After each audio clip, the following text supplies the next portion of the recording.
Bonjour à tous, nous sommes le 2 octobre, c'est la suite du cours d'Ancien Testament, LS5, donc consacré à la Torah de Moïse. Nous sommes en train de faire le tour des recensions du Pentateuque. On en a vu deux déjà. Premièrement, texte massorétique. Je ne l'ai fait pas par ordre chronologique, je l'ai fait par ordre de familiarité.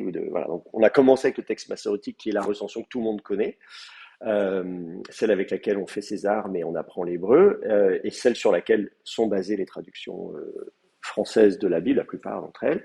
Ensuite, on a parlé du Pentateuque samaritain, qui est en hébreu, donc là, on s'éloigne moins, mais on a affaire à une autre recension qui est à la fois attestée plus tardivement, puisque les manuscrits médiévaux ne sont pas plus anciens que ceux du texte massorétique, ils sont aussi du deuxième millénaire de notre ère, mais en disant quand même qu'en fait la recension est elle aussi plus ancienne qu'elle n'en a l'air, comme celle du texte massorétique d'ailleurs, puisqu'on a des manuscrits plus anciens qui corroborent cette recension. Et puis on attaque aujourd'hui la troisième grande recension du Pentateuque, la recension dite des Septante, d'où l'acronyme LXX, 70 en chiffres romains, s'il y en a qui connaissent encore les chiffres romains. Alors, ça va être un peu redondant, je précise, parce qu'il y en a qui suivent aussi le cours d'interprétation des Écritures, où j'ai aussi discuté de la version grecque en tant qu'interprétation et pas juste traduction. Comme tout le monde ne suit pas les mêmes cours, je redis un peu les mêmes choses ici, ça vous servira de révision. Donc, la version grecque dite des Septante, c'est le texte traditionnel du Pentateuque, du judaïsme hellénistique et d'une partie du christianisme. D'accord ? Aujourd'hui encore, si vous allez voir du côté des orthodoxes, des grecs orthodoxes, le Pentateuque, la version des Septante du Pentateuque, c'est le texte qui sert de base à la liturgie et qui peut même servir de base à des traductions modernes de la Bible. Mais ça, c'est donc voilà, c'est du côté orthodoxe. Alors, cette traduction grecque du Pentateuque, elle n'est pas chrétienne. Donc, en fait, on l'a longtemps associée en disant ah oui, c'est la traduction orthodoxe ou c'est la version grecque des orthodoxes, parce que de fait, elle a été préservée par la tradition chrétienne. Donc, les plus anciens manuscrits et même tous les manuscrits complets, disons, de la version grecque des Septante sont des manuscrits chrétiens. Donc, on se dit, ah oui, donc voilà, on pourrait presque penser que cette traduction, en plus le grec, nous on se dit, ah bah oui, non mais les juifs c'est l'hébreu, le grec c'est les chrétiens. En fait, non, cette version, cette recension, elle est juive. Mais elle appartient à une branche du judaïsme qui a disparu, ce qu'on appelle le judaïsme hellénistique. Euh, le judaïsme hellénistique, effectivement, il est florissant, je ne sais pas si ça se dit, au tournant de notre ère, quelques siècles avant notre ère et au début de notre ère. On le voit, on a une abondante littérature, Philon d'Alexandrie, on a des synagogues, des inscriptions grecques.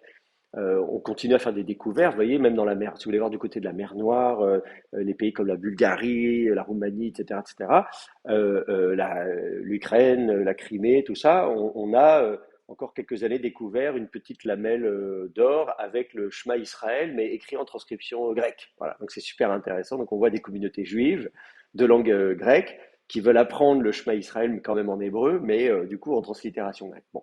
Donc ça, on sait que le judaïsme hellénistique va perdurer durant les premiers siècles de notre ère. Mais c'est vrai qu'aujourd'hui, quand on pense au judaïsme tel qu'il se présente à nous aujourd'hui, en fait, c'est le rabbinisme. La seule forme du judaïsme qu'on connaît, c'est le rabbinisme. Les autres formes du judaïsme ont quasiment disparu. Et comme le rabbinisme, en plus, a lui-même, s'est réparti lui-même, c'est en disant en plusieurs branches, hein, on pense aux Ashkénazes, aux Séfarades, tout ça. Donc on a déjà l'impression que le judaïsme rabbinique à lui-même, à lui seul, est déjà, disons, très diversifié. Et donc on oublie qu'en fait même cette diversification, en fait elle-même n'est qu'une des branches du judaïsme qui existait au tournant de notre ère. Donc c'est intéressant d'étudier la version grecque des Septante en tant qu'œuvre littéraire juive. Les savants juifs eux-mêmes au XXe siècle se sont ressaisis d'une certaine manière de cette tradition littéraire. Non, mais attendez, c'est nous, hein, vous avez pareil, mais Philon d'Alexandrie, c'est nous, Flavius Josèphe, c'est nous, alors qu'avant, les seules personnes qui s'y intéressaient étaient les chrétiens. Et de fait, comme je vous dis, toute cette littérature n'a été préservée que par des chrétiens. Philon d'Alexandrie, pareil, Flavius Josèphe, pareil, toutes ces œuvres-là, elles sont connues par des manuscrits médiévaux copiées par des braves moines dans des monastères, etc., etc. C'est les chrétiens qui ont préservé ces traditions. Sans les chrétiens, ces traditions auraient aujourd'hui disparu. Et donc, c'est ce qui fait que pendant longtemps, effectivement, les Juifs, et vous alliez même dans les milieux universitaires, alors je ne parle pas évidemment d'une yeshiva, parce que c'est sûr que dans une formation rabbinique classique aujourd'hui, on ne s'intéresse pas à tout ça, on étudie le texte massorétique, le Talmud, voilà, Mishnah, Gemara, Tosefta, voilà, toute la littérature rabbinique. Bon, on ne s'intéresse pas à la littérature grecque. Mais dans les milieux universitaires juifs, même là, disons, il suffit de voir les cursus de formation en sciences bibliques. Bon, on ne s'intéressait pas beaucoup à la version grecque des Septante.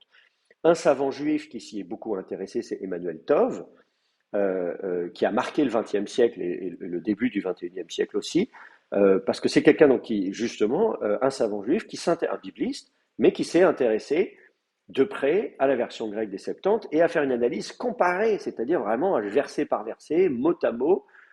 Il a même fait des bases de données à l'époque où l'informatique en était à ses débuts, pour mettre dans chaque verset, côte à côte. Je vais vous montrer à quoi ça ressemble, parce qu'aujourd'hui on l'a comme... où est-ce que je vais trouver ça? Par ici? Non, attendez, je ne sais plus où est-ce que c'est. Il faut que je retrouve ça. Voilà, c'est là.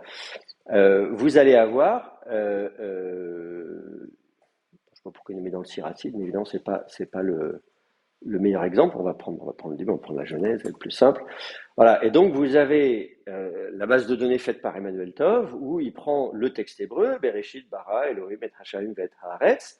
Donc il décompose chaque mot et il met en face l'équivalent grec, Enarche, Epoiesen, Hotheos, Tonuradon, Kaitengen. Et il signale en particulier dès qu'il y a la moindre différence. Vous voyez, Ve Haaretz Haïta, et là vous avez He, Dege, En, et là il y a une petite note, et on dit, numéro 20, il dit, vous voyez, c'est en bas, vous avez l'explication. Le 20, ça veut dire quoi?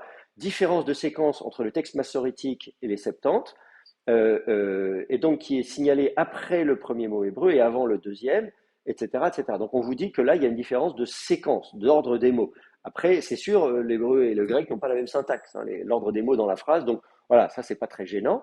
Et puis, du coup, là, vous avez alpné, je vous mets des notes aussi, en disant, petite note 44, donc c'est une proposition nominale semi-prépositionnelle qui est représentée par une préposition. Voilà, donc il vous signale que vous avez alpné, qui est une proposition nominale. Lui, c'est sur la face. Ah, non, ça revient. Ah, j'ai cru que l'écran. Ah non, il repart. Mince, qu'est-ce qui se passe?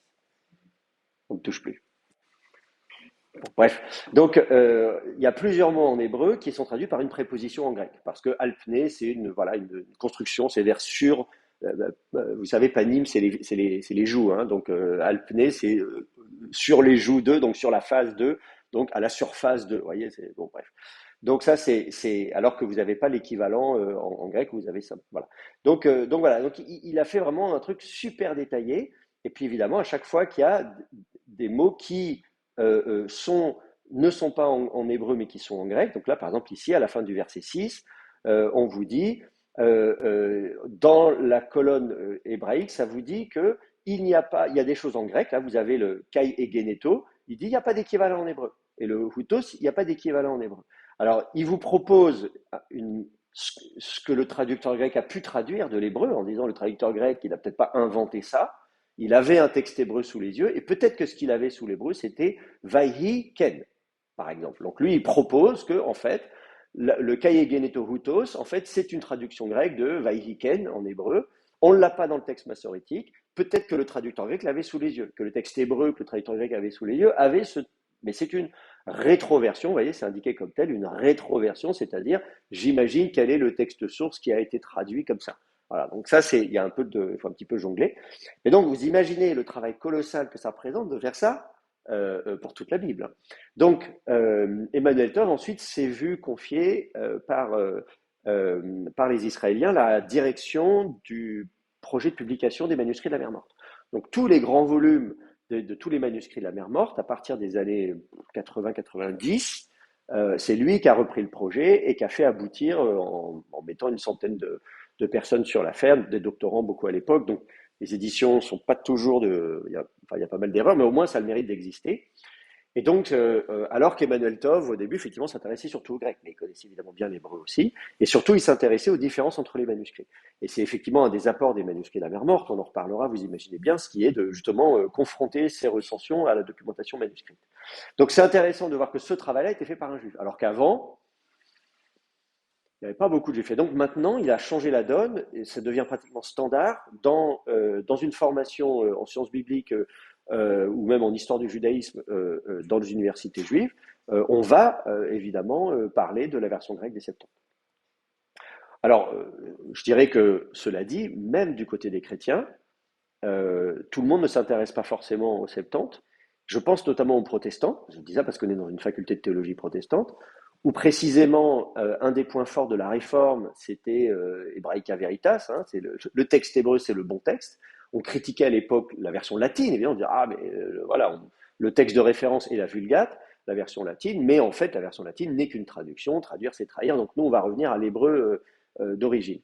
Et donc forcément, avec cette perspective et cet accent mis par les protestants sur le texte hébreu, les protestants ont eu tendance, pareil, à négliger la version grecque des Septante. Et ça, je l'ai vu encore tout récemment, même quand moi j'étais étudiant. Je sais que je suis vieux, mais quand même. Où effectivement, c'était le texte massorétique, le texte massorétique, le texte massorétique. Oui, alors la version grecque a dit ça, mais qu'est-ce qu'il y connaît? Le traducteur grec, il connaît rien, etc., etc., blablabla. Enfin bref, voilà, on avait du mépris pour la version grecque des Septante, parce que tout ça, voilà, de toute façon, voilà, Hebraïca Veritas. Et donc, il y a eu un peu des clans. Hein. Moi, je me souviens, même mes profs. Alors après, moi, j'ai davantage étudié en milieu catholique qu'en milieu protestant. Donc, j'ai eu la chance aussi d'avoir pas mal de profs différents. Mais même au milieu des catholiques, vous aviez entre un Dominique Barthélemy, celui qui a fait les gros volumes de critique textuelle de l'Ancien Testament, qui était pro-texte massorétique, et Adrian Schenker, donc deux dominicains. Hein. Adrian Schenker, qui lui est pro-septante. Moi, j'ai suivi les cours d'Adrian Schenker quand j'étais à Jérusalem. Un dominicain, il est vieux maintenant, hein, mais je ne sais pas quel âge il doit avoir, 90 ans. Mais, mais, euh, mais voilà, donc avec des gens qui, non, non, qui défendaient chacun. Enfin, je trouvais ça très intéressant. Donc, tout ça pour dire que cette version grecque, elle a été donc elle est mal aimée, on va dire. Voilà, elle est mal aimée. Alors ça commence à changer. Effectivement, le judaïsme et les savants juifs se ressaisissent de leur patrimoine grec, donc la tradition judéo-hellénistique, y compris le Nouveau Testament. Donc ça commence à venir aussi, mais bon, on y verra plus clair dans 10 ans. Mais on commence à avoir des cours de Nouveau Testament pour des juifs, dans des facs juives, parce que le Nouveau Testament, ça fait partie de la littérature grecque juive du 1er siècle de notre ère. C'est entre Philon d'Alexandrie et Flavius Joseph, vous avez le Nouveau Testament, et donc les auteurs du Nouveau Testament sont des juifs, tout le monde est juif, enfin pratiquement tous en tout cas, et donc ça nous parle d'une branche du judaïsme à l'époque. Bon, voilà. Donc évidemment, c'est ce qui va devenir le christianisme. Enfin, en tout cas, c'est intéressant. Donc on commence à voir se développer ça. Alors maintenant, dans les détails, d'où elle vient, comment elle est née, et qu'est-ce qui la caractérise. Euh, la légende nous raconte qu'on veut traduire en grec les écritures juives pour la célèbre bibliothèque d'Alexandrie. Donc ça, c'est la lettre d'Aristée qui nous en parle le plus. Hein. La lettre d'Aristée, qui est un apocryphe juif du tournant de notre ère. On raconte, et ça se présente comme une lettre, évidemment, qui n'a probablement pas été écrite par l'auteur prétendu, etc. Mais en tout cas, ça nous raconte que voilà, on visite la célèbre bibliothèque d'Alexandrie au IIIe siècle avant notre ère. On s'émerveille devant la taille de cette bibliothèque, le nombre d'ouvrages, plus de 200 000, quelque chose comme ça. Enfin bref. Et on dit, bah, vous avez toute la littérature du monde entier y est, et il n'y a pas la Torah, il n'y a pas les écritures juives n'y sont pas. Donc, qu'est-ce qu'on va faire? Eh bien, on va se dire, on va faire venir des savants juifs. Donc, on écrit aux prêtres, grands prêtres à Jérusalem pour dire, envoyez-nous des savants juifs pour traduire en grec. Euh, et donc, on fait venir alors 6 savants pour chacune des 12 tribus. C'est intéressant parce que au IIIe siècle avant notre ère, qu'on imagine qu'il y a effectivement 12 tribus d'Israël telles qu'on les voit, je sais pas, justement dans le Pentateuque ou dans le livre de Josué, qui se répartissent, etc. Alors que bon, à cette époque-là, on est bien en peine de voir une réalité historique à ces 12 tribus. Elles ont pu exister à un moment donné, mais Mais à cette époque-là, c'est la Judée. Il reste guère que la Judée, et donc ça vient de Juda. Il y a effectivement la tribu de Juda, si on veut. Les Lévites, effectivement, la tribu de Lévi, donc ça fait deux tribus. Les autres, pouf, c'est... Bon, juste au nord de Jérusalem, il y a la tribu de Benjamin. Il y a encore des gens qui se présentent comme benjaminites. Mais au-delà de ça, voilà, les gens se présentent plus beaucoup comme je suis un danite, je suis voilà, il y a un siméonite ou je sais pas. Enfin bref, voilà, les gens, ça fait plus partie. Disons, on a du mal à avoir des sources qui imaginent une réalité. Enfin bon, peu importe. Donc ça fait 6 fois 12, 72, qu'on va arrondir à 70, ça fait 70. Si vous parlez le belge ou le suisse. Et donc, du coup, c'est pour ça qu'on va parler, on va parler des 70 dans le langage courant et on va abréger LXX. Alors, dans d'autres versions de la légende, parce que ça va être raconté par Philon d'Alexandrie, ça va être raconté par Jérôme, ça va être raconté par Augustin, Saint Augustin, tout ça. Donc, cette histoire, elle est racontée pendant des siècles et des siècles. Et comme dans toutes les légendes, vous avez c'est comme vous prenez les contes de Grimm ou je sais pas quoi, en fonction de la version que vous prenez, vous avez des petits détails. Donc dans d'autres versions, ils sont en fait, ils sont toujours 72 bien sûr, mais ils sont deux par deux dans 36 maisons. Voilà, on les met deux par deux dans 36 maisons. Euh, et donc ils travaillent séparément. Alors dans certaines versions, ils se répartissent la tâche, mais dans d'autres versions, ils font tous le travail en parallèle. Et quand on compare, c'est le même texte. Voilà. Donc c'est le miracle, parce qu'effectivement, on peut faire le test. Hein. Si je vous mets chacun en disant, on va pas faire tout le Pentateuque, mais ne serait-ce qu'un chapitre, et je vous demande de traduire en grec, il y a zéro chance que vous arriviez à la même traduction à la virgule près. Or là, on nous explique que c'est miraculeux, puisque le texte est identique. Donc ça, c'est dans une version un peu amplifiée de la légende. Voilà. Euh, et donc, c'est ce qui fait que, en tout cas, on insiste sur le caractère miraculeux. Et pourquoi est-ce qu'il y a cette légende? Et pourquoi on explique ça? Et pourquoi on insiste sur le fait que, alors, à minima, ce sont des savants qui viennent de Jérusalem. Donc, ce qui prouve que c'est quand même des gens qui savent ce qu'ils font. Et même à la limite, à l'extrême, on va dire que, voilà, ils ont fait quelque chose de totalement miraculeux puisque c'est le blind test. On les met chacun et ils produisent la même chose. Dans tous les cas, ça participe de la même intention. Le message qu'on essaie de véhiculer, c'est de dire cette traduction, elle est bonne. Ne critiquez pas cette traduction. Et on comprend que si on fait ça, c'est précisément parce qu'il y avait des critiques. On ressent le besoin de se justifier parce que manifestement, déjà à l'époque, tout le monde ne voyait pas d'un bon œil le fait qu'il existe une traduction grecque des écritures hébraïques. Et donc, on le comprend très bien chez Philon d'Alexandrie, qui lui en tire les conclusions, et il insiste là-dessus. Donc c'est dans le De Vita Mosis, je vais vous mettre ça à l'écran. Il faut que je cherche Philon. Voilà, donc vous êtes dans De Vita Mosis 2.40. Bon, je peux vous mettre une version anglaise si vous voulez. J'ai pas de version française, mais je peux vous mettre de l'anglais si vous voulez. Euh, voilà ce qu'il nous dit. Eante kaldaioi, ten helleniken glotan. Donc si alors teleniken glotan eante hellenes tel kaldaion anadidactosi. Donc si des Chaldéens apprenaient le grec ou des Grecs le chaldéen, Kayam foterais tais graphais entukosi, s'ils rencontraient les deux versions, les deux écritures, hein, te kaldaike et kaite herméneuteise, donc c'est-à-dire à savoir la chaldéenne et la traduction, hein, et là, vous avez le mot, le verbe herméneo, là, donc c'est l'herméneutique, comme on dit. Euh, eh bien, qu'est-ce qu'on nous dit? Cataper adelphas malon dos mian, il les admirerait comme deux sœurs. Hosmian kaiten naoten en tetos pragmasin kaitos onomasi. Euh, comment dire, tant pour les faits que les noms.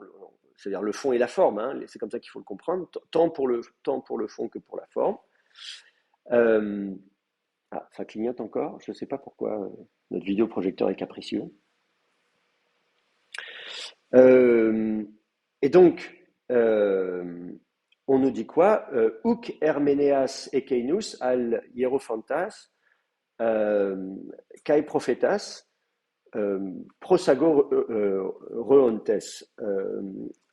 Alors, il dit, voilà, il ne considère pas les auteurs comme des traducteurs, mais des hiérophantes et des prophètes. Donc là, c'est intéressant de voir cette qualification.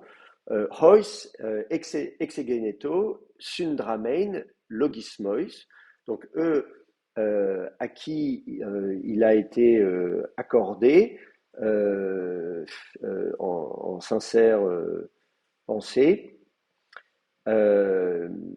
Elikrinesit Moiuseos Katarotato Pneumati. Donc, d'aller du même pas que l'esprit le plus pur de Moïse. Donc, voilà ce qu'il nous dit. Donc, il nous explique, hein, en essence, que, effectivement, alors il nous parle des deux écritures, hein, chaldéenne et la traduction. Donc, chaldéen, il faut comprendre. Alors, les chaldéens, si vous ne savez pas qui c'est les chaldéens, c'est un peuple qui vivait en Mésopotamie et qui a pris le pouvoir en Babylonie. À l'époque néo-babylonienne, donc quand le roi, par exemple, Nabucodonosor va conquérir Jérusalem, il est chaldéen, il est d'une dynastie chaldéenne. Donc les chaldéens, en fait, ce sont des araméens. C'est une population araméenne dont la langue est l'araméen. Et donc, quand on parle de chaldéens, en fait, il faut parler d'araméen. Et l'écriture chaldéenne, c'est l'alphabet araméen. L'adjectif est encore utilisé aujourd'hui, hein. Vous avez des églises assyro-chaldéennes. Je ne sais pas si vous avez déjà eu l'occasion d'aller voir les assyro-chaldéens. Bon, je crois qu'il y en a un peu à Strasbourg, en tout cas à Paris, il y en a. Donc ce sont des chrétiens d'Orient dont la liturgie est en syriaque. Et donc, quand il parle ici de l'écriture chaldéenne, c'est l'écriture araméenne. En fait, c'est l'alphabet carré. L'alphabet que vous apprenez quand vous apprenez l'hébreu, en fait, cet alphabet carré, il est araméen. Dans la littérature rabbinique, on l'appelle le Ktav Ashuri, l'écriture assyrienne. C'est pareil, on parle de chaldéens ou d'assyriens, dans les deux cas, c'est des populations mésopotamiennes. Dans tous les cas, dans la tradition juive, vous voyez, qu'on soit dans le judaïsme hellénistique ou dans le judaïsme rabbinique, on sait que l'alphabet qu'on emploie, l'alphabet carré qu'on emploie, en fait, n'est pas un alphabet hébreu, c'est un alphabet araméen. Il existe un alphabet hébreu, on l'a vu hier avec le Pentateuque samaritain, cet alphabet existe, il n'est plus utilisé dans le judaïsme, euh, en tout cas dans une certaine branche du judaïsme. Et donc on utilise cette écriture-là. Et donc quand il parle d'écriture chaldéenne et d'écriture grecque, il parle donc on va dire nous l'hébreu et le grec. Bon. Et donc il dit bien que ces écritures-là on les admire, on les vénère, ce sont deux sœurs. Donc c'est intéressant parce qu'effectivement, on pourrait dire que les écritures grecques sont filles des écritures hébraïques, puisque elles ont été, la version grecque a été faite à partir de la version hébraïque. Donc il serait légitime de dire la version hébraïque a donné naissance à la version grecque, donc la version grecque est fille de la version hébraïque. Mais ce n'est pas ce qu'il dit, il dit ce sont deux sœurs, donc elles sont au même niveau, de même rang. Et d'ailleurs, il dit même plus loin qu'elles sont comme une seule et même œuvre. Hein, Hosmian, hein, Kaitenaoten. Donc c'est une seule et la même, en fait. En fait, on ne peut pas les distinguer. Voilà. C'est une seule et même. C'est même mieux que deux sœurs. Donc il commence par dire, on n'est pas d'un rang inférieur, on est d'un rang égal. Et ensuite, non seulement on est d'un rang égal, mais on forme une seule et même chose. Donc ça, et il dit tant pour le fond que pour la forme. C'est-à-dire tant les faits que les noms. Les faits, c'est ce qu'on raconte. Les noms, c'est les mots qu'on emploie pour le dire. Donc tant ce qu'on dit que les mots qu'on emploie pour le dire. Donc on parle donc il dit le fond est le même. On parle des mêmes choses, des mêmes événements, des mêmes personnages, des mêmes histoires, les mêmes textes. Et même les mots qui sont employés. Alors c'est drôle parce que bon, c'est quand même pas la même langue, mais finalement, si, quand même, malgré tout, on dit exactement la même chose. Et ensuite, voilà, donc ça, il insiste sur la qualité de la version grecque, qui n'a rien à envier à la version hébraïque. À aucun moment, il va dire, bon, c'est vrai que c'est quand même l'hébreu qui est à l'origine et que le grec, le machin. Non, non, il réfute l'idée selon laquelle la version grecque aurait quoi que ce soit de moins que la version hébraïque. Elle est elle est aussi bien qu'elle, et à vrai dire, c'est la même chose. Autrement dit, si vous étudiez la version grecque, en fait, vous étudiez la version hébraïque, puisqu'on dit la même chose. Donc, vous n'avez pas besoin d'aller voir l'hébreu. Vous voyez, vous n'avez pas besoin de dire, ah bon, j'ai vu le grec, mais je vais quand même aller voir l'hébreu. Non, ça ne sert à rien, puisqu'en fait, c'est exactement la même chose. Ça, c'est ce qu'il prétend. Et puis, et alors évidemment, c'est ce qui est humainement, comment dire, impossible. On se dit, bah non, non, là, n'importe qui est habitué à traduire, bon, c'est très bien qu'on peut jamais, une traduction, c'est jamais parfait. Mais non, il dit, c'est possible. Et pourquoi est-ce que c'est possible? Parce que précisément, les auteurs ne sont pas juste des traducteurs, mais ce sont des hiérophantes et des prophètes. Et donc voilà, autrement dit, des prophètes, des porte-paroles, hein, un prophète, c'est celui qui va parler de la part de Dieu. Donc en disant, voilà, quand ils parlent, ce qu'ils ont dit, ce qu'ils ont écrit, c'est inspiré par Dieu, ça vient de Dieu. Donc c'est pas juste une traduction, c'est un texte inspiré en tant que tel. La version grecque elle-même, pour elle-même, est inspirée par Dieu. Elle n'est pas juste un travail humain, il y a vraiment un travail divin. Et en plus des hiérophantes, les hiérophantes, ce sont des prêtres qui initient à des mystères, qui vont révéler des choses, etc. C'est ça les hiérophantes. Donc ce sont des héros, donc c'est grâce à eux, ils font œuvre sacerdotale, hein, des prêtres. Hein. Les prêtres, ce sont les intermédiaires entre Dieu et les hommes, hein, c'est la définition du prêtre. Et donc, ils font ce rôle d'intermédiaire pour nous initier au mystère, nous initier voilà, aux choses qui sont cachées, aux choses qu'on ne peut pas comprendre en tant qu'être humain. Donc voilà, grâce à eux, ils nous mettent en contact avec le divin, vraiment. Par l'intermédiaire donc de cette version grecque. Donc les mots employés par Philon d'Alexandrie sont très forts. Ils sont extrêmement forts et on sent qu'il ressent le besoin, on voit voilà, il ressent le besoin d'insister lourdement sur le caractère miraculeux, surnaturel, divin de la version grecque des Septante et sur le fait que voilà, un lecteur de cette version grecque n'a pas besoin d'aller voir l'hébreu. Voilà, concrètement. Euh, alors il dit ça évidemment parce que derrière lui, il y a toute une communauté judéo-hellénistique qui ne parle plus hébreu. On ne sait pas les conditions réelles, les circonstances réelles de la traduction grecque. Est-ce qu'on a traduit en grec à la demande de la bibliothèque d'Alexandrie? Ça, c'est ce que nous raconte la légende. Mais en fait, on peut tout à fait imaginer que c'est tout simplement parce qu'à un moment donné, des Judéens en diaspora ne parlent plus hébreu. Vous voyez, c'est le cas de beaucoup d'immigrés. Hein. Vous passez d'un pays à l'autre.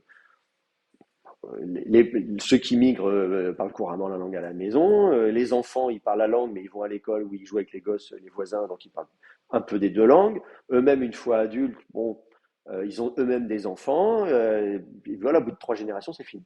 Donc en général, au bout de quelques générations, ça y est, on a perdu la langue. On peut maintenir un peu du dialecte, évidemment, si on fait très attention, si on a une dimension communautaire, en disant on reste replié sur soi. Le judaïsme va justement développer un certain nombre comment dire, il va y avoir des outils dans le judaïsme pour garder, notamment par exemple respecter les règles alimentaires. Si je peux pas aller faire mes courses au supermarché du coin, etc., je suis obligé. Alors soit je vis en autarcie et donc je vais avoir mes poules, mon blé, mes carottes, etc. tout seul.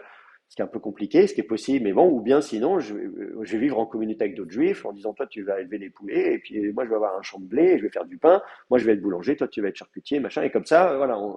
Et donc, ce qui oblige à rester en communauté. C'est ce qui fait que la population juive a survécu pendant des siècles et des millénaires, parce que même si elle était dispersée partout, il y a gardé quand même, disons, une dimension communautaire qui fait qu'on gardait ensemble. Et donc, y compris dans certains endroits, garder un dialecte. Hein, le yiddish, par exemple, on a beaucoup d'allemand, mais on essaie quand même de garder quelques mots hébreux. C'est amusant de voir qu'en yiddish, on dit non, mais on est quand même juif, donc on parle allemand, mais on va quand même garder quelques mots hébreux. Bon. Donc, en tout cas, mais on voit que même d'ailleurs, même quand on met tous ces garde-fous pour essayer de rester de point de vue communautaire, au final, on ne parle plus vraiment hébreu moderne. Enfin, je veux dire, l'hébreu moderne existe et a été réinventé ou mis au goût du jour, mais disons, l'hébreu n'est pas resté comme langue vivante facile à utiliser par toute la communauté juive. Et il y a beaucoup de juifs qui n'ont plus parlé hébreu du tout. Voilà, ils réapprennent maintenant. Mais donc, on le voit que c'est compliqué de garder une langue. Donc, il n'est pas compliqué d'imaginer que vous êtes à Alexandrie, en Égypte, hein, qui est une ville grecque, ou ailleurs en diaspora, l'hébreu disparaît au bout de quelques générations. Et on peut avoir honte de ça.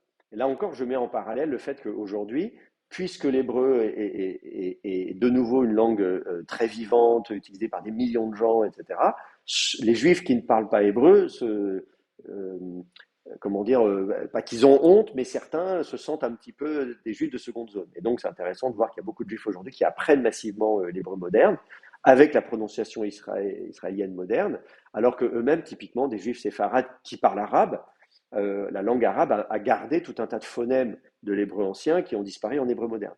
Et donc, au lieu de dire, bah, ça tombe bien, je suis arabisant, c'est ma langue maternelle, donc je vais très bien parler l'hébreu biblique et je vais très bien prononcer l'hébreu biblique, ils vont quand même apprendre l'hébreu moderne disons, dans la prononciation israélienne et ils vont lire l'hébreu biblique comme ça.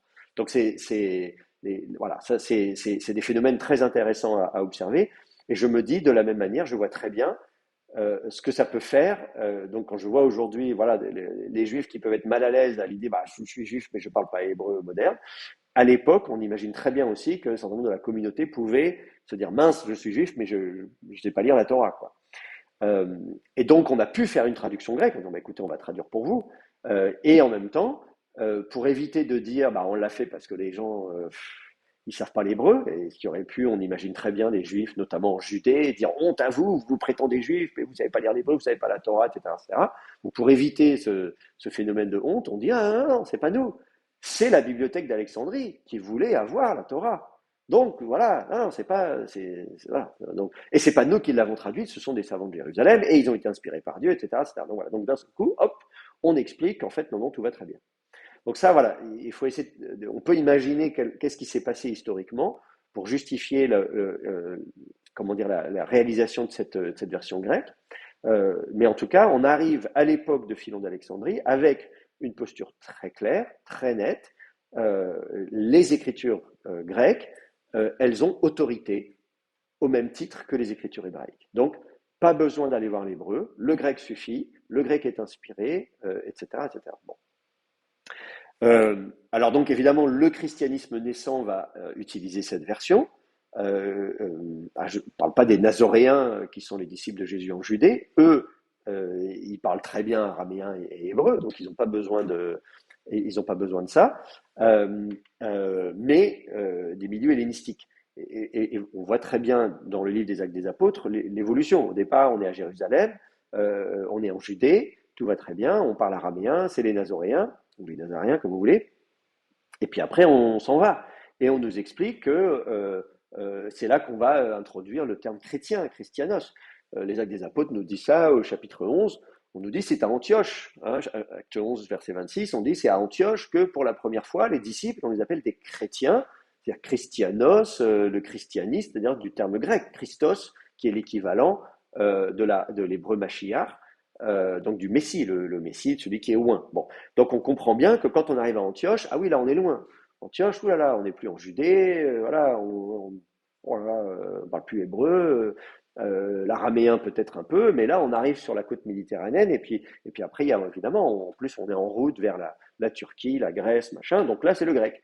Et donc à ce moment-là, évidemment, à partir du moment où on arrive en grec, ça tombe bien, il y a déjà, si vous êtes dans une synagogue hellénistique, comme je disais, il y en a, hein, des synagogues hellénistiques, on peut tout à fait imaginer que ces gens-là aient à disposition la version grecque des Écritures. Ils pouvaient avoir les deux. Hein. On pouvait imaginer que quelqu'un puisse lire, par exemple, le rouleau de la Torah en hébreu et que quelqu'un ensuite lise la version grecque. Je ne sais pas comment ça se passait concrètement, mais en tout cas, ou effectivement qu'il y ait des communautés juives hellénistiques qui disent ah non, nous l'hébreu ça ne nous intéresse pas, nous on n'a que le grec. Bon. Auquel cas, bah, très bien, on a tout ce qu'il faut. Et d'ailleurs, le Nouveau Testament va être rédigé en grec euh, et, et ça se passera très bien. Et du coup, cette version grecque des Septante va donc servir de base aux communautés chrétiennes un peu partout, à tel point que la plupart des versions anciennes de la Bible, version chrétienne, seront faites à partir du grec et non de l'hébreu. Alors, par exemple, pour le latin, tout le monde connaît la Vulgate de Jérôme, qui elle a été faite sur l'hébreu, mais il y avait une version latine avant, ce qu'on appelle la Vetus Latina, dès le deuxième siècle environ, on peut supposer.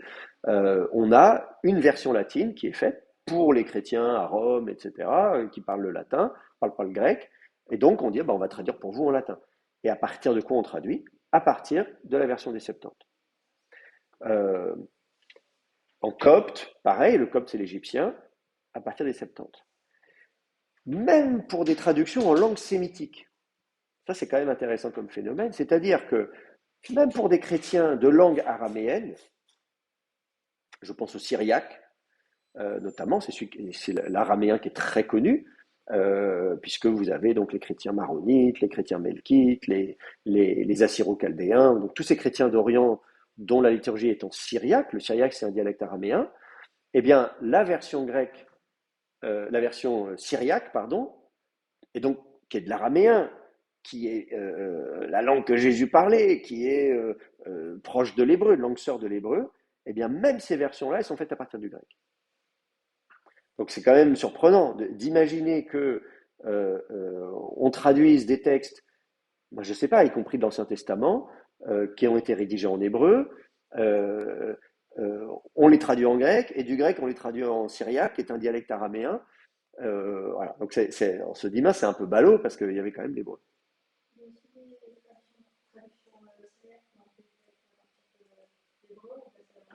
Est-ce qu'il y a des traductions? Alors la question c'est est-ce qu'il y a des traductions syriaques qui ont été faites à partir de l'hébreu? Alors non. C'est-à-dire même c'est une question qui revient assez souvent, hein. Notamment pour l'évangile. Ce qui fascine les gens, évidemment, c'est l'évangile, les paroles de Jésus, les ipsissima verba, quelles sont les paroles que Jésus a pu prononcer, le Notre Père, tel que Jésus a pu l'enseigner en araméen à ses disciples. Donc ça, c'est une question qui revient régulièrement. On dit, mais quand même, les chrétiens en Syrie, ils ont le Notre Père en syriaque, ils le récitent tout le temps. Donc le syriaque, c'est de l'araméen, donc c'est comme ça que Jésus l'a enseigné. En fait, pourquoi on sait que la version syriaque a été faite à partir du grec? Parce que précisément, quand on compare la version grecque et la version hébraïque, ce qu'on fera un peu plus tard, on a des différences. Hier, je vous ai donné un exemple avec le Pentateuque samaritain, par exemple, etc. Bon. Donc, on a des différences. Et quand on a la version syriaque, elle est alignée sur la version grecque et pas sur la version hébraïque, de manière générale. Donc ça, et c'est assez systématique. Donc ça, on le voit assez bien. On le voit même dans des cas, et c'est le cas pour le syriaque, c'est le cas pour une autre version araméenne chrétienne qu'on appelle de l'araméen christo-palestinien. Bon, ça, personne ne connaît. L'araméen christo-palestinien, c'est une langue araméenne, pour le coup proche de l'araméen parlé par Jésus. Alors, vous n'avez pas fait d'araméen, donc je ne sais pas trop comment vous expliquer ça, mais on va dire qu'il y a des dialectes, au sein de l'araméen, il y a des dialectes, comme en français, vous voyez, on dit des chicons et des endives, vous voyez, voilà, donc selon les régions de France, voilà, ou entre la Suisse et la France, la Panos, la Serpillière, tout ça, voilà, bon, le chenil, le bazar, voilà, donc il y a des dialectes, d'accord? Donc ça, en araméen, c'est pareil. Donc il y a l'araméen parlé du côté de la Syrie, de la Mésopotamie, et l'araméen parlait plutôt du côté de la Palestine, à l'ouest, on va dire, le long de la côte, Liban, Israël, etc., cette région-là. Voilà, donc, voilà. Et l'Égypte aussi, à l'époque, on parlait. Bon, voilà. Donc, il y a une dialectologie araméenne qui va se développer après la chute de l'Empire achéménide. Bon, voilà, donc à partir d'Alexandre le Grand, au IVe siècle, tout ça. À partir du IVe siècle avant notre ère, dans les siècles qui suivent, on voit l'araméen s'éclater avec des dialectes assez différents qui vont se créer. Le syriaque, c'est un araméen oriental, de l'Est, hein, plutôt, voilà, Mésopotamie, etc. Bon. Alors que Jésus, lui, il parlait du judéo-araméen, donc de l'araméen occidental, hein, plutôt du côté de la Méditerranée. Bon. Qu'est-ce qu'il peut y avoir comme différence? Ah bah oui, un truc que vous pourrez savoir en hébreu, parce que l'araméen fonctionne un peu comme l'hébreu, vous savez qu'à l'inaccompli, il y a des préformantes. D'accord? Aleph, Taf, Tav, Yod, Tav, Nun, Taf, Tav, Yod, Tav. Bon, ça, vous connaissez les préformantes de l'inaccompli. Première personne Aleph, deuxième personne Tav, troisième personne Yod, etc. Bon. Eh bien, en araméen occidental, à l'inaccompli, la troisième personne du singulier, la préformante, c'est aussi un Yod, comme en hébreu. Ça, c'est en araméen. Mais en syriaque, la préformante de la troisième personne du singulier, c'est un Nun, et pas un Yod. Voyez? Donc, il n'y a pas beaucoup de différence. Mais vous voyez ce genre de petites choses comme ça qui peut prêter à confusion parce que le nun, c'est la préformance de la première personne du pluriel. Alors, est-ce que c'est nous mangeons ou il mange? Bon, voilà. Il peut y avoir des confusions. Mais voilà. Donc, vous voyez, c'est des petites choses comme ça. Mais sinon, voilà, globalement, bon, c'est à peu près. Donc, bon, enfin, voilà. C'est des petites choses, mais qui sont suffisantes pour détecter assez vite de quel dialecte il s'agit, à qui on a affaire. Bon. Et donc, non seulement le syriaque donc n'est pas exactement l'araméen que Jésus parlait, et donc on peut dire ah oui, mais bon, c'est pour ça, ils étaient loin, donc ils ont traduit par le grec, mais on a découvert des manuscrits euh, en araméen christo-palestinien, ce qu'on appelle l'araméen christo-palestinien, c'est-à-dire un araméen occidental, du même type que celui de Jésus, d'accord, parlé par des chrétiens, puisque bah, oui, les disciples de Jésus sont devenus des chrétiens, donc de fait, il y a un christianisme qui s'est développé en Palestine. Euh, et là, alors, on n'a pas de Bible complète, on n'a que des manuscrits fragmentaires, dont un palimpseste, le Zosimiris Scriptus, qui a été édité par un de mes professeurs, Alain Desremeaux, qui est aujourd'hui à la retraite, et voilà, qui était un des grands spécialistes de l'araméen christo-palestinien. Euh, et là, même ces manuscrits fragmentaires, quand vous prenez l'évangile, et que vous regardez les passages où Jésus parle en araméen, vous savez, dans l'évangile, des fois, Jésus, il parle en araméen. Quand il va ressusciter, il va dire Talita Koumi, vous voyez ce que je veux dire? Ce qui signifie jeune fille, lève-toi. Quand vous prenez ce texte-là en grec, on vous le dit. Jésus dit alors, et puis vous avez de l'araméen translittéré en grec, et ensuite ce qui signifie, et on vous donne la traduction grecque. Bon. Et bien, ce verset-là, quand vous le regardez là-bas, vous l'avez donc en araméen, puisque c'est une version araméenne, on dit Jésus dit jeune fille, lève-toi, ce qui signifie jeune fille, lève-toi. Donc Jésus dit Talita Koumi, ce qui signifie Talita Koumi. Ce qui est absurde. Ça n'a aucun sens de dire ça en araméen, puisqu'on comprend l'araméen, on l'écrit en araméen. Pourquoi on le dit deux fois? Parce qu'on traduit à partir du grec. Donc on va faire une traduction. Il dit Talita Koumi, ce qui signifie jeune fille, lève-toi. Sauf que jeune fille, lève-toi, ça se dit Talita Koumi en araméen. Donc vraiment, donc quand on lit ça, c'est drôle. On se dit, mais c'est absurde. Mais ça montre que le traducteur, il avait un texte grec sous les yeux. Il dit, moi je traduis, il a marqué ça en grec, je traduis tout en grec. Voilà. Donc là, on a la preuve qu'en fait, même les quelques manuscrits qu'on a, qui sont fragmentaires, en araméen christo-palestinien, en fait, ont été faits à partir du grec. Alors donc, la question, c'est qu'on se pose quand même, c'est de se dire, bon, d'abord, il y a eu plusieurs versions syriaques. On a retrouvé des manuscrits syriaques des évangiles, puis ensuite une version officielle qu'on appelle la Pshita, ça veut dire la simple en syriaque, donc la traduction simple, c'est comme la vulgate en fait en latin. Quand on dit vulgate, c'est dans le sens la vulgarisation, c'est facile d'accès pour tout le monde. Donc pshita, d'une certaine manière, c'est comment dire, c'est l'équivalent, enfin ce serait la traduction syriaque de vulgate en latin, quoi. Bon, voilà. Donc ça veut dire la simple, accessible à tous. Là encore, il y en avait une avant. Et donc on se dit, oui, mais la Pshita, c'est quand même une entreprise de traduction beaucoup plus complète, etc., qui se veut cohérente, etc., etc. Donc on se dit, quand même, les traducteurs syriaques, ils ne sont pas stupides, ils savent bien quand même que l'hébreu et le syriaque, c'est quand même pas très loin, ils ont quand même allé jeter un coup d'œil, ils ont quand même été regardés. Donc peut-être qu'on peut imaginer que la version syriaque ait été modifiée à partir parce qu'on serait allé consulter un manuscrit hébreu. Ça, c'est des hypothèses émises par certains, mais il n'y a rien comment dire, de convaincant vraiment. On ne peut pas dire oui, là c'est sûr, voilà, on le voit, ça paraît évident. Pourquoi pas, mais ça reste à démontrer. Et on a des tas de cas où on voit que ça n'a pas été fait manifestement.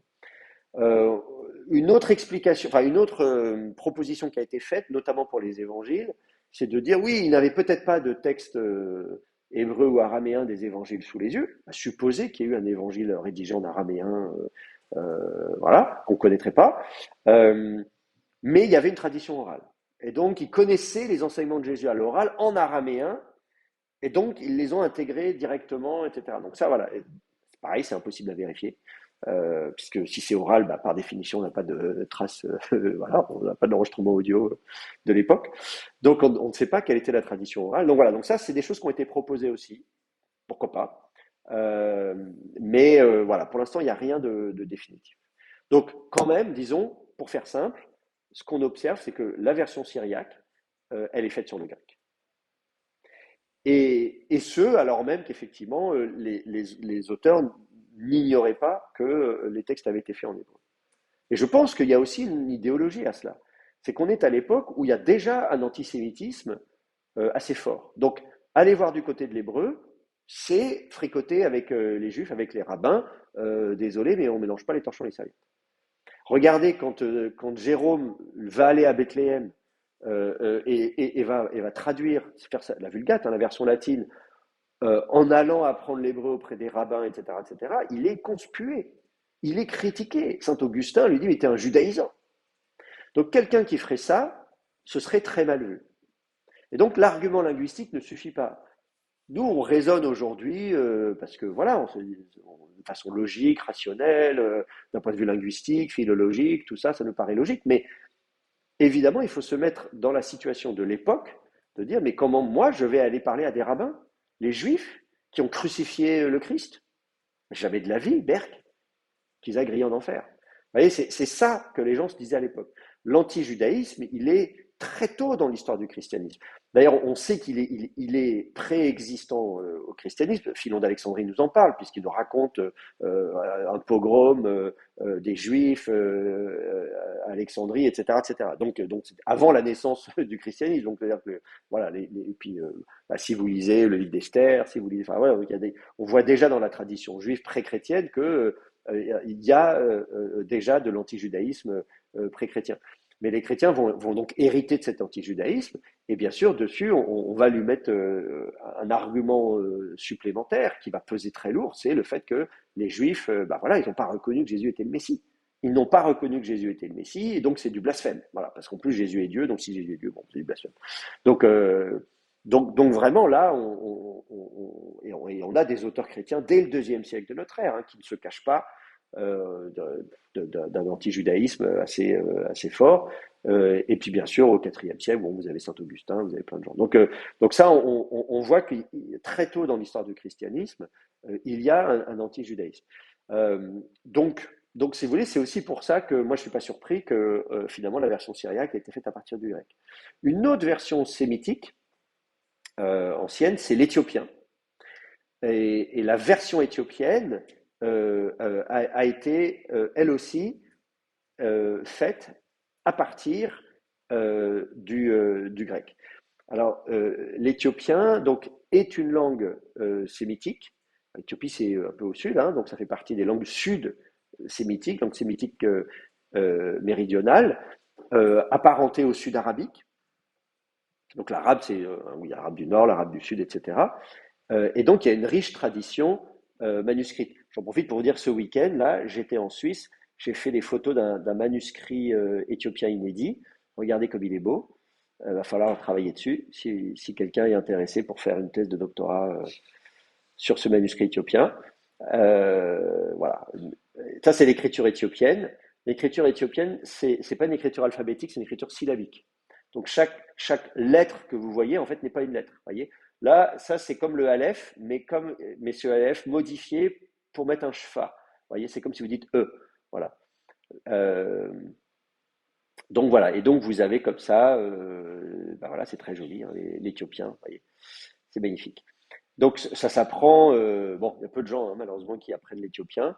Vraiment, pouf. Moi, quand j'ai appris l'éthiopien, on était deux étudiants. J'étais avec Mathieu Richel, qui est aussi prof dans Saint-Testament. Je ne sais pas si vous connaissez Mathieu Richel. Voilà. Donc, on est des bons amis, on était étudiants ensemble. Bon. Et donc, bref, enfin voilà. Donc, l'éthiopien est une langue très riche. Bon, il y a bien sûr la Bible qui a été traduite, et il y a aussi toute une littérature, il y a des hagiographies, il y a, etc. Je vous montre aussi une illustration là, comme c'est joli là, voyez, regardez comme c'est beau. Voilà. Donc bref, voilà, bon, on n'est pas là pour faire de l'éthiopien, mais c'est juste pour vous dire qu'il y a plein de choses à faire aussi à ce niveau-là. Euh, et donc il y a des hagiographies, il y a une littérature apocryphe, voilà, il y a plein de choses fascinantes dans la tradition éthiopienne. Et comme je vous disais, l'éthiopien, c'est une langue sud-arabique. On part du même alphabet. Bon, là, on le modifie parce qu'on en fait un syllabaire. Ce qui est pratique parce que ça veut dire qu'on sait comment prononcer, hein, par rapport à des langues qui sont que consonantiques. Là, vous avez toute la prononciation. Vous avez les voyelles, vous avez un A bref, un long, un I, un E, un O, un OU. Vous avez un cheval. Là, voilà, donc c'est super. Les mots sont séparés par deux points. Donc, vous pouvez, pareil, il y a des langues où les mots sont collés, mais là, voilà. Voilà, donc, et puis les versets sont ponctués par quatre points ou un autre symbole. Voilà, donc ça se lit très bien. Oui.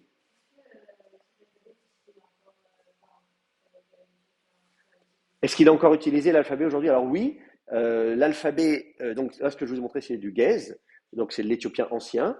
Aujourd'hui en Éthiopie il y a plusieurs langues modernes, l'amharique par exemple, qui est une langue très connue, mais aussi le tigrénien, etc., qui utilisent le même syllabaire, qui l'ont un peu étoffé pour ajouter des sons qu'il n'y avait pas en éthiopien ancien. Donc il est un peu plus étoffé. Mais oui, c'est la même. Donc si vous allez dans un resto éthiopien, par exemple, je ne sais pas si vous avez le cas, c'est bon, hein, allez-y, si vous allez dans un resto éthiopien. Voilà, vous pouvez voir sous des petits, bah, je ne sais pas si c'est un bon restaurant éthiopien, normalement, un restaurant éthiopien qui se respecte, vous allez avoir des textes éthiopiens au mur, vous allez avoir la carte qui sera peut-être dans les deux langues, peut-être pas, mais en tout cas la bière, si vous prenez, il y a la bière éthiopienne, vous aurez l'étiquette avec de l'éthiopien dessus, etc., etc. Voilà, il y aura marqué bira, c'est comme ça qu'on dit bière en éthiopien, ça se dit bira, voilà, si vous voulez tout savoir. Donc voilà, donc voilà, il y a évidemment plein de choses. Et donc c'est une langue sémitique, comme je vous dis, donc proche du sud arabique. Euh, euh, et donc là encore, on pourrait se dire, quand on traduit en éthiopien, quand l'Éthiopie devient chrétienne, donc c'est le royaume d'Aksum. Hein, au départ, on part du. Donc ça vient du royaume de Saba, la pointe sud du Yémen. Vous savez, là où il y a les Houthis en ce moment. Voilà.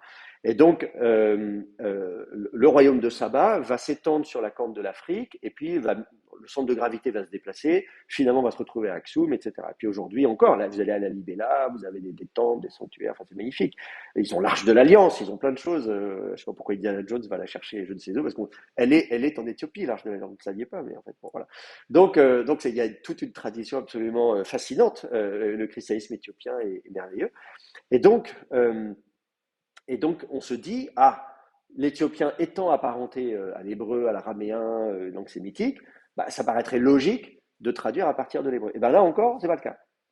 La version éthiopienne, alors de quand elle date, c'est toujours un peu difficile. On suppose que l'Éthiopie devient chrétienne à l'époque byzantine. Donc c'est quelque part à l'époque byzantine, 5e, 6e siècle, je ne sais pas, enfin bref. Bon. Donc on va traduire la Bible en éthiopien, mais là encore, on ne va pas le faire à partir de l'hébreu, on va le faire à partir du grec. Voilà. Et là encore, on le voit puisque quand on regarde le Pentateuque éthiopien, le texte correspondant, le texte de base, on voit bien que c'est la version des Septante et pas le texte massorétique. Voilà. Donc ça montre bien le poids de la version des Septante euh, sur toute une branche du christianisme. Alors aujourd'hui, cette branche du christianisme, elle compte pas beaucoup. Vous voyez, c'est que, vous voyez, ça dépend si vous regardez qualitativement ou quantitativement. C'est-à-dire que si vous regardez le nombre de traditions chrétiennes différentes, on a parlé voilà, je sais pas, des Grecs orthodoxes, le christianisme slave, pareil, hein, tout en Russie, tout ça. On a parlé des Syriaques, des Coptes, des Éthiopiens. On se dit, waouh, c'est plein de branches du christianisme. Il se trouve que toutes ces branches du christianisme, aujourd'hui, elles sont réduites à rien, alors que l'Église de Rome, l'Église latine, elle a explosé. Et aujourd'hui, bah, c'est le pape, c'est le Vatican, c'est je ne sais pas combien, 2 milliards de personnes, etc., parce que c'est l'Occident qui a conquis une partie de la planète. Hein, voilà. Donc aujourd'hui, numériquement, évidemment, quand on pense au christianisme, on pense surtout aux catholiques. Mais si on regarde les nombres d'églises différentes, on se rend compte qu'il y avait une grande richesse. Oui. Non. Donc la question c'est est-ce que l'Église catholique romaine utilise la Septante? La réponse est non. Ah, là, ça c'est une bonne question. D'où viennent les livres de terreau académiques? Non, mais ah oui, c'est vrai. Alors, euh, oui, non, c'est vrai. Bon, c'est-à-dire que la version utilisée au Vatican, c'est la Vulgate.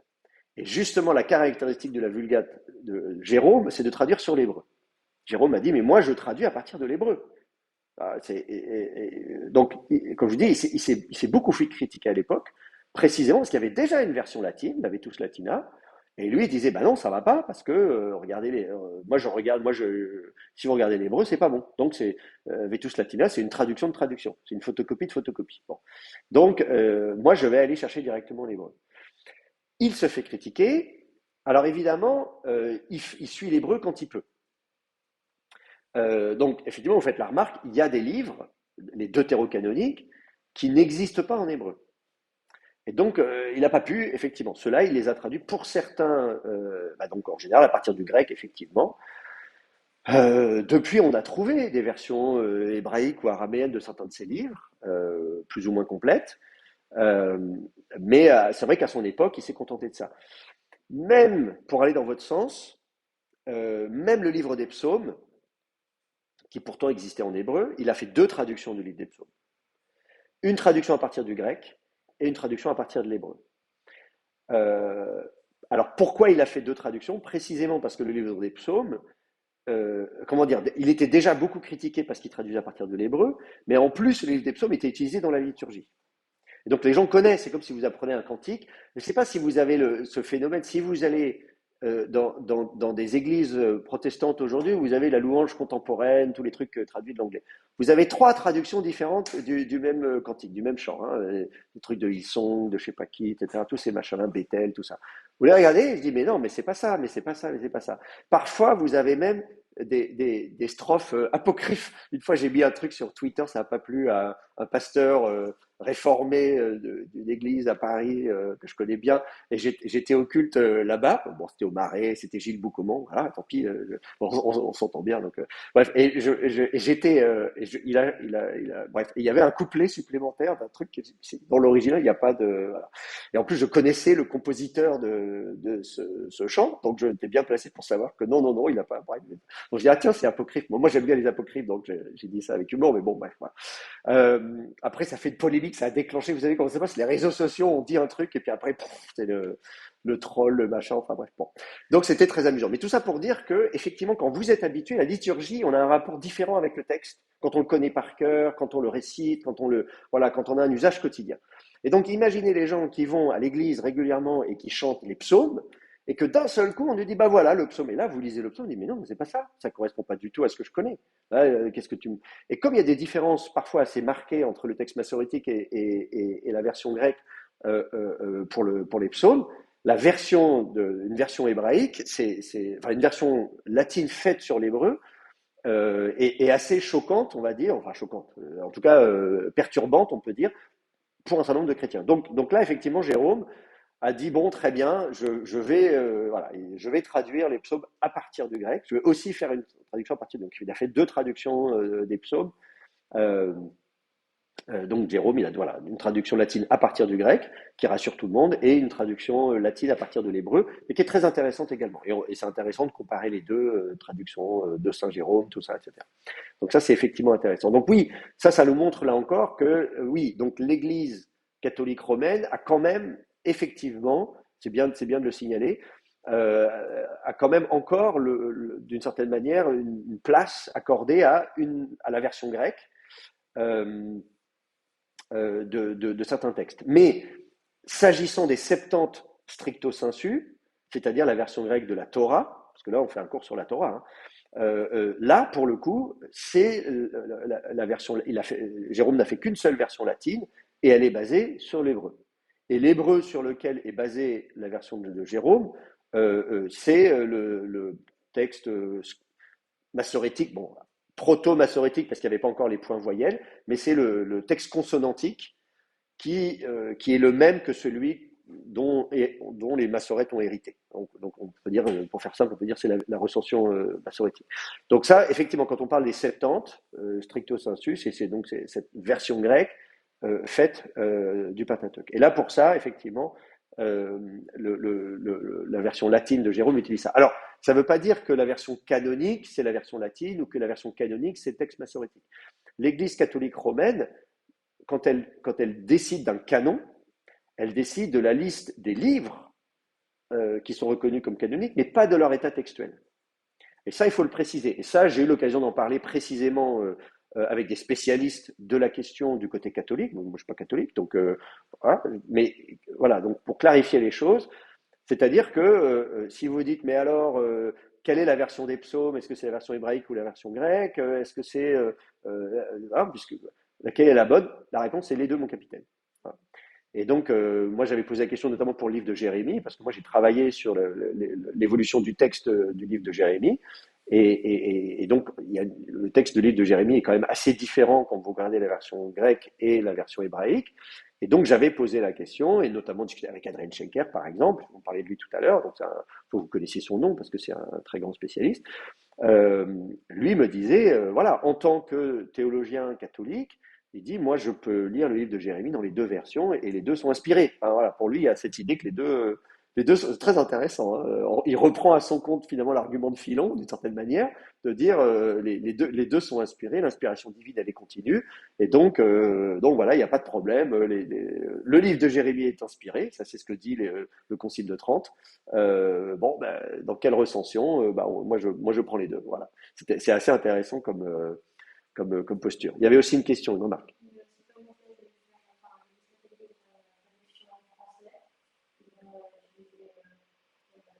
Alors, donc, la question, c'est de dire s'il y a une traduction française, catholique, sur quoi on se base. Alors, pendant longtemps, on s'est basé sur le latin. Donc, les versions françaises de la Bible étaient faites à partir du latin. C'est le cas au XVIe siècle, hein, quand on commence à voir apparaître les premières versions françaises imprimées, hein, c'est le début de l'impression, c'est Gutenberg, vous vous souvenez, c'est ici, Strasbourg, Gutenberg, la place Gutenberg, tout ça, voilà. Et donc, on imprime la Bible, d'abord on l'imprime en latin, bien sûr, mais après on se dit, bah, maintenant qu'on fait l'imprimerie, on va faire des versions. Alors évidemment, les protestants sont sur le coup, puisque il faut mettre entre les mains de chacun une Bible dans la langue que les gens peuvent lire. Donc Luther va traduire en allemand, Calvin va faire traduire ça, pas lui-même, enfin dans son staff, on va dire, son équipe le fait en français. Et ça arrive donc dès les années 1530, mais ils sont pris de court par les catholiques qui avaient déjà commencé. D'ailleurs, il y a la Bible historiale, tout ça. Enfin, on avait déjà précédemment commencé un peu avant l'invention de l'imprimerie à faire des essais de traduction française. On reprend tout ça et on publie une traduction française complète de la Bible à la même époque, hein, ça se tient dans un mouchoir de poche, imprimée, française, catholique, sur le latin. Et donc, dans ces cas-là, la version est latine. Alors, je vois qu'il y a, et je vais continuer, mais je vois qu'il y a quelqu'un qui a levé la main, c'est Vincent, je crois. Allô? Oui, oui, oui. Excusez-moi, je me pose la question si, en général, comment dire, aujourd'hui, on part plutôt du principe que, en tout Attends, cas, j'écoute la question. Pardon, répétez votre question. lorsqu'on, euh, aujourd'hui, lorsque l'on essaie de retrouver le texte, entre guillemets, original, dans l'Ancien Testament, on part plutôt du principe que le texte massorétique est la version la plus, enfin, en général, la plus fiable. Mais pourquoi est-ce qu'on part de ce principe si la Septante a été écrite à partir d'un texte hébreu plus vieux que la version qu'on a du texte massorétique? Oui, alors c'est une excellente question. Donc la question c'est de savoir pourquoi est-ce qu'aujourd'hui on part du principe que c'est le texte massorétique qui a la version originale et pourquoi pas du coup la version grecque, etc. Donc ça c'est une très bonne question. Je vais en parler davantage. Je vais en parler après la pause parce que la réponse est un peu longue, mais je vais juste finir du coup de répondre pour préciser que donc les premières traductions catholiques sont faites sur le latin. Pendant assez longtemps elles sont faites sur le latin. Ça n'est plus le cas aujourd'hui. Enfin, ça peut encore être le cas. Il y a plein de traductions françaises différentes. Hein. Faites un peu vous avez la liberté de traduire ce que vous voulez,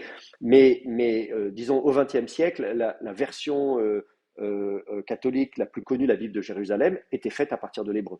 Et au contraire, justement, c'était les dominicains à Jérusalem qui insistaient sur essayer de retrouver le stade antérieur du texte. Ça pouvait être soit l'hébreu du texte massorétique, soit l'hébreu en faisant une rétroversion à partir du grec, ou même en allant chercher ce qu'on pouvait imaginer un texte qui a été corrompu en regardant du côté d'Ougarit, par exemple. Dans les textes ougaritiques, on a une phraséologie qui fait penser que, enfin bref.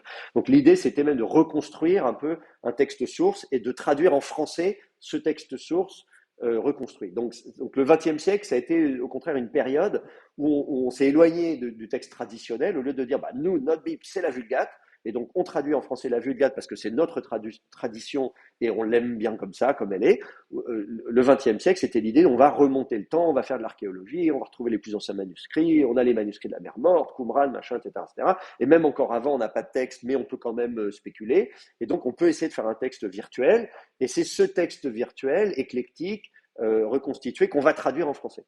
Donc ça s'est fait. Alors maintenant, l'Église catholique, là, elle a fait, comment dire, elle a fait un virage avec la nouvelle traduction liturgique, hein, celle qui donc est utilisée maintenant, qui a été publiée, je sais pas quoi, il y a 10-15 ans, je sais pas combien de temps, mais voilà, qui maintenant est la version officielle de la liturgie qui, elle, ne fait plus ce que faisait, disons, la Bible de Jérusalem, mais au contraire, et même la Bible de Jérusalem elle-même avait été corrigée, elle avait été, voilà. Donc voilà, il y a des, comment dire, il y a des options différentes, des philosophies de traduction assez différentes. Donc, en fonction des milieux dans lesquels vous évoluez, du public que vous allez chercher, voilà. Mais on va dire que, pour faire simple, la plupart des traductions récentes de la Bible sont faites à partir du texte massorétique et pas à partir de la version grecque des Septante. Voilà.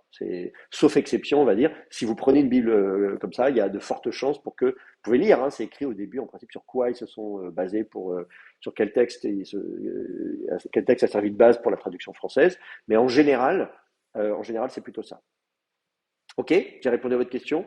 On fait une petite pause, 5 minutes pour se dégourdir les jambes, et on revient tout de suite après.